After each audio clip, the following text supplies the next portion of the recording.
Digong, 130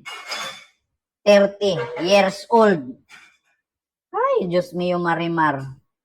Sa ICC. Nako. Ito na mga kababayan. Napakahirap pala nito. 130 pala ang years old siya dong manatili sa loob. Kapag ano yun?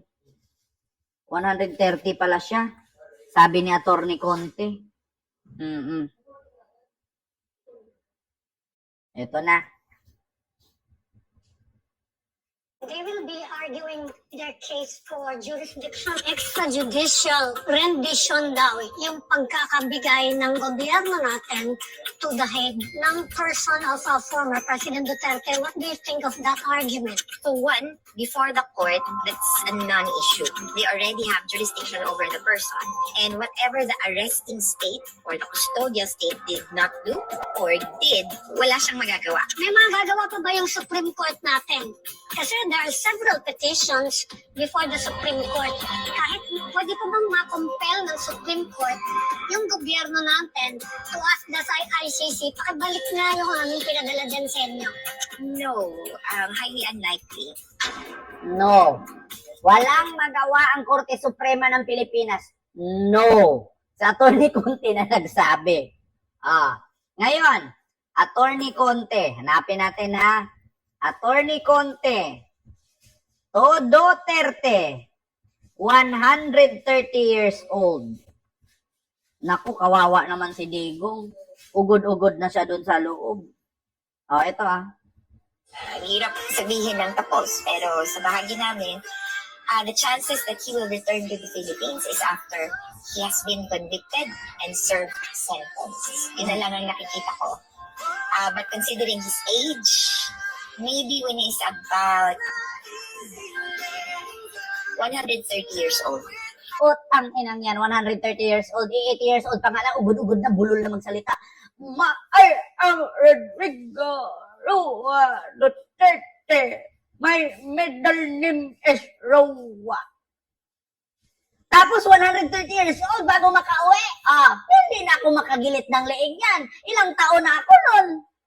50 years from now. 18 years old ako. Plus 50. Aba, huwag na. Abo nang uuwi si Digong, pantay ang paa, dilat ang matay. Tikit pala, patay na eh. Kawawa naman. Lolo ninyo. 130 years old bago siya makauwi sa Pilipinas. Meron pa ba ang karapatan ang Korte Suprema ng ating bansa na bawiin si Digong at pauwiin? No. Yan sabi ko sa inyo, sa totoo lang mga kababayan, kahit gaano kadami ang pera mo, hindi ka kayang pabalikin ng pera mo sa Pilipinas. Kahit gaano ka ka-powerful de puga na yan, hindi ka makauwi ng Pinas. Mga kababayan, yun ang katotohanan. Kawawa naman, the sword, mirisi. Ulitin natin. Hirap sabihin ng tapos, pero sa bahagi namin, the chances that he will return to the Philippines is after he has been convicted and served sentence. Yun na lang ang nakikita ko. Sentence. But considering his age, maybe when he's about 130 years old. Yun yung maximum maximum sentence, tama? Hindi pala 110 years old. 110. Binabaan. 110. 80, 20. 30 years na lang. Aabot pa si Digong nun? Magkaapo na nga yata yung apo niya nun eh. Si Attorney Cristina Conte na nagsabi, kapag napatunayan na si Digong sa kanyang mga kasalanan ngayon, actually napatunayan naman talaga, kaya nga nagkaroon ng warrant kasi nga, guilty against crimes, humanity, crimes against humanity. So, nakulong. Alam niyo sa totoo lang, wag na kayong magpagod mag-rally dyan. Wag na kayong magpagod mag-rally dyan. Alam niyo ba, sa ginawa ng ICC ngayon, malaking parangal sa kanila yan. Na ang ICC nagpapatunay na kahit sino walang sinasanto. Kaya lesson learn yan sa mga politician, not only in the Philippines, but the world. Bakit? Kung kayang ipakulong ng ICC si Digong, paano pa yung ibang bansa na mga leaders na katulad sa kanya? Katulad ng leaders ng tawag dito, Israel ba yan? Yung leaders ng Israel, ang dami niyang pinatay ng yung pinabomba niya. Naalala niyo yung mini-missile ng Israel, yung Pakistan, yung Libya, yung Sudan, Diyos ko, hanggang kailan yung DDS mag-rally sa harap ng ICC? 130 to 110 years si Digong manatili sa loob. Di ba? Kaya nga sabi ko sa inyo mga kababayan, ang sakit isipin. Masakit isipin, mga kababayan. So ngayon, eto pa. Wait lang, isulat ko lang para hindi ko makalimutan. Kasi ikakat-cut natin ito eh. Kakat-cut natin bawat tinapik natin. Cut to. Para isa-isang segment mapapanood ninyo. Sa live kasi mahaba. So gagawin natin 10 minutes para mapanood ninyo. So ngayon, 130 years. Manatili si Digong doon. 130 years old. So 80 na siya ngayon. I-minus mo yung 130. So 50 years siyang manatili sa ICC. May pag-asa pa bang makalabas? Wala na nga. Wala din karapatan ng Supreme Court ng Pilipinas na palayain si Digong. So ngayon, eto na, mga kababayan. Kung sakali na mapagbigyan ng interim release si Digong, papayag ba si Pangulong Bongbong Marcos na pabalikin si Digong sa Pilipinas? Sagot ng Malacanang, hindi. Bakit? Hindi na tayo longer part ng ICC. So, hindi talaga makauwi si Digong. Ito yung sinasabi ko sa inyo, pagkatapos ng babuyin ninyo si Marcos, lintik lang walang ganti. Dila lang walang latay. Kaya yung rally ninyo dyan, mga jutang inames, mga palangga, yung mga rally ninyo dyan, mga jutang inamos kayo, walang kwenta yan. Walang kwenta yan. Pag nagkaroon ng interim release, papauwiin daw, ito interim release. Interim release ni Duterte. Pakinggan nyo Sa pagtanggap ng interim release ni dating Pangulong Duterte, narito news ko ni Haya Ludovico.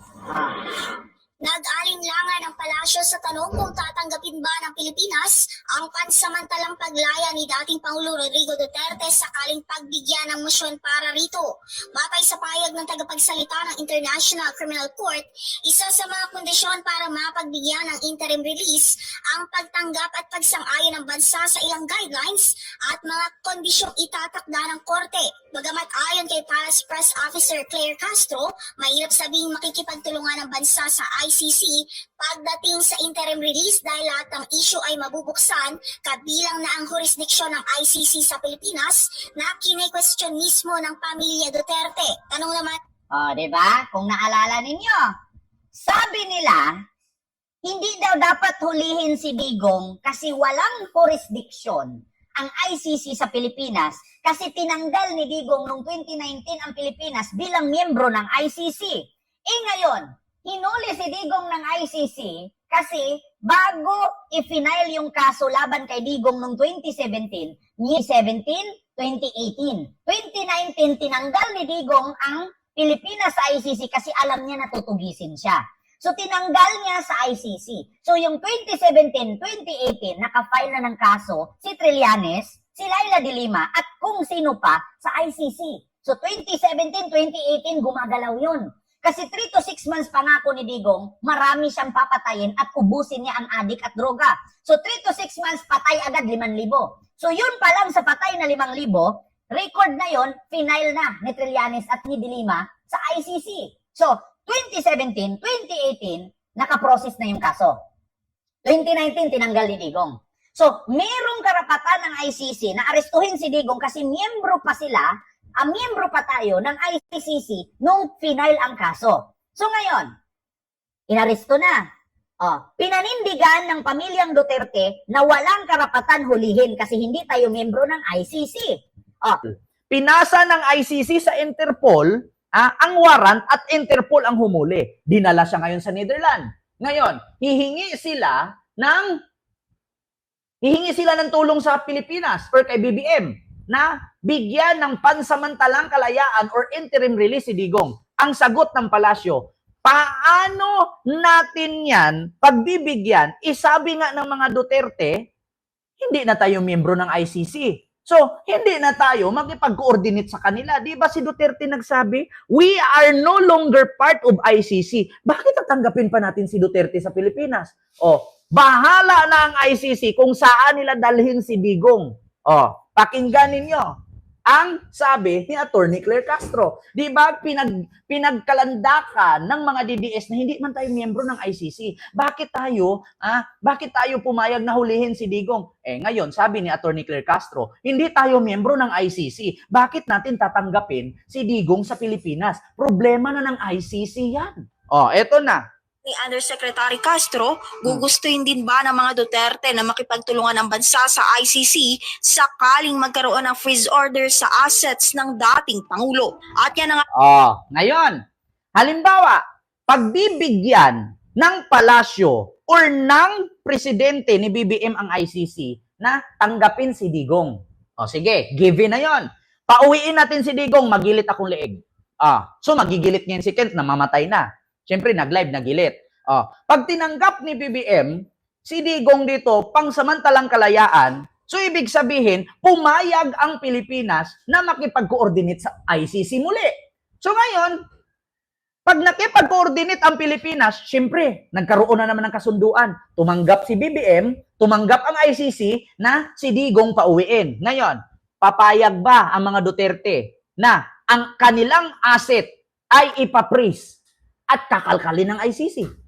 Yun lang naman ang kabaliktaran dyan eh. Pauwiin si Digong, pero yung asset nila kakalkalin ng ICC.